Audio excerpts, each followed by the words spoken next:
Selamat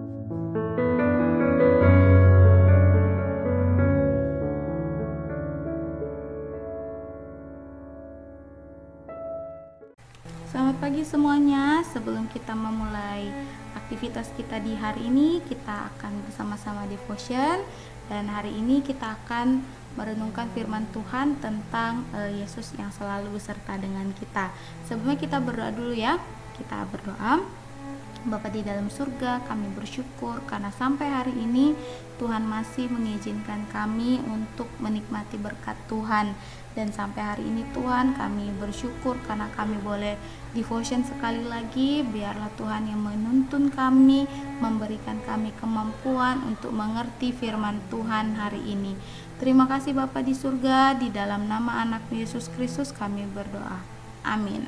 Nah, hari ini kita akan sama-sama belajar dari Kisah Markus 4 ayat 35 sampai dengan 41. Ibu yakin most of you, kebanyakan dari kamu sudah pernah membaca atau mendengar kisah ini. Kisah ini tentang Yesus yang meredakan atau mendiamkan badai, ya.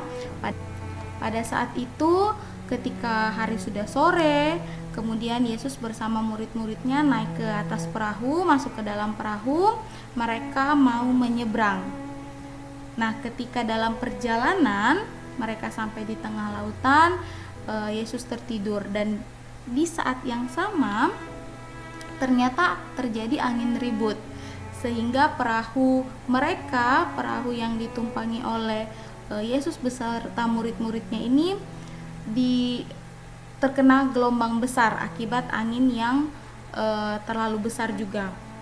Setelah itu seluruh murid-muridnya langsung merasa ketakutan, bahkan perahu mereka juga mulai dipenuhi oleh air, sehingga mereka merasa sangat panik, mereka takut tenggelam, sehingga mereka membangunkan Yesus dan berkata, "Guru, engkau tidak peduli kalau kita binasa?" Nah, setelah itu ketika mereka membangunkan Yesus, Yesus pun terbangun dan langsung menghardik angin yang bertiup sangat kencang itu, dan dengan berkata, "Diam, tenanglah." Dan di saat itu juga danau tersebut, angin tersebut menjadi reda. Danau juga sudah terlihat tenang dan sangat teduh, bahkan seperti tidak terjadi apa-apa. Nah, apa yang kita bisa pelajari dari kisah ini? Yang pertama, selama kita ada di dalam dunia ini, kita pasti akan mengalami hal-hal yang membuat kita takut dan khawatir, membuat kita berpikir, apa ya besok ya, bagaimana kalau aku kelaparan, bagaimana, sehingga kita merasa khawatir. Nah, tapi jangan biarkan ketakutan dan kekhawatiran kita itu membuat kita lupa bahwa di dalam kehidupan kita ini kita masih punya Tuhan. Ketika kamu mendengarkan cerita tadi dengan bersungguh-sungguh, kamu akan melihat bahwa murid-murid Yesus, meskipun mereka ada satu perahu dengan Yesus, mereka tetap merasa khawatir, mereka tetap merasa ketakutan, karena mereka hanya melihat masalah mereka hanya melihat dan berfokus kepada apa yang mereka alami, dan itu terlihat akan menghancurkan mereka. Mereka lupa bahwa mereka punya Tuhan Yesus. Mereka punya Allah yang maha kuasa, Allah yang mampu meredakan angin ribut, meredakan badai, apalagi permasalahan yang kita hadapi saat ini. Kalau kita saat ini menghadapi ketakutan, bagaimana kalau aku terkena virus corona? Bagaimana kalau aku tidak naik kelas? Bagaimana kalau aku tidak bisa menyelesaikan sumatif dengan baik? Atau banyak sekali ketakutan dan kekhawatiran di dalam kehidupan kita. Tapi percayalah, ketika Yesus mampu meredakan badai, Dia juga pasti mampu mengatasi permasalahan yang kita hadapi.